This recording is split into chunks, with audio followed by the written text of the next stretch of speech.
আরে কি হয়েছে? সদরঘাটে গেছিলাম গো, তরমুজ আর তরমুজ। ওরে খাইছে। তরমুজ একটা কিনলে একটা ফ্রি।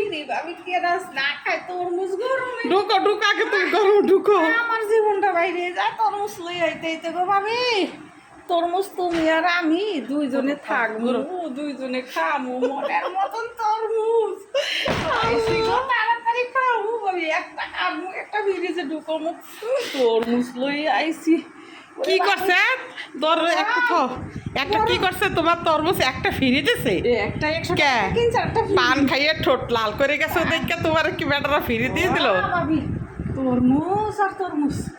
তরমুজ একটা সদরঘাট গেছে আমার বোনের বাসায়। পরে হ্যাঁ গো, একটা দিয়ে দুইটা দিয়েছি আর দুইটা লই এসেছি। ওরে আল কেউ নাই, আমারও কেউ নাই। তাড়াতাড়ি করে আমরা দুজনে খামু। ফিরেছে বাসায় ঢুকই হলো। তাড়াতাড়ি আল্লাহ আস্তা ফিরে ঢুকাইবা তুমি তরমুজ? আল্লাহ জায়গা নাই তো, তুমি বুঝো না।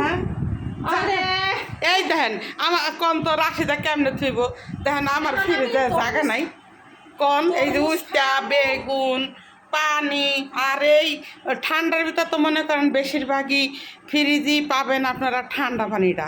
এটা কে না বুঝে তো মোর তরমুজ তো আর হইব না, আমি এই গরম তরমুজই খামু। আমি তোমার তরমুজটা কাইটে তারপর ছোটো ছোটো করে আমি দিই, সেটি ভালো হয় না? তাই হ্যালে ফ্যানের বাতাসে কতক্ষণ গরম ঠান্ডা হোক। এই এই বুদ্ধিটা তুমি কই পাইলা? ফ্যানের বাতাসে ফ্যানের বাতাসে ফ্রিজটা ঠান্ডা হইব, এটা তো আরো ভালো হইব। তুমি যদি একটা তরমুজ যদি তুমি বালতির ভিতরে ছাইড়ে দাও তাহলে আরো ফ্রিজের মতন ঠান্ডা হইব, তুমি এটা জানো? আমি কি বালতির মধ্যে নিয়ে রাখামু? তাহলে একটা রাখো। বালতির মধ্যে নিয়ে হ্যাঁ খাও, হ্যাঁ ঠান্ডা হোক, হ্যাঁ খাও। দেখেন দেখেন রাশিদার পাগলামিটা খালি দেখেন, এই রাশিদার পাগলামিটা খালি একটু দেখেন আপনারা।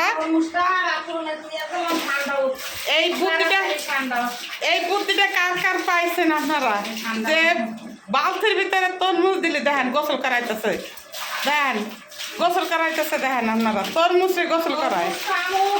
দেখেন ঠান্ডা বানায় কেমন রাশিদা, দেখেন রাশিদার বুদ্ধি দেখেন আপনারা।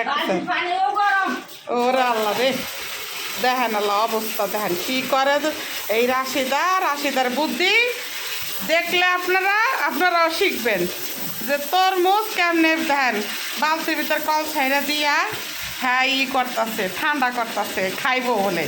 এইভাবে ঠান্ডা করে আমার ফ্রিজে জায়গা নাই, এখন সে এইভাবে খাবে।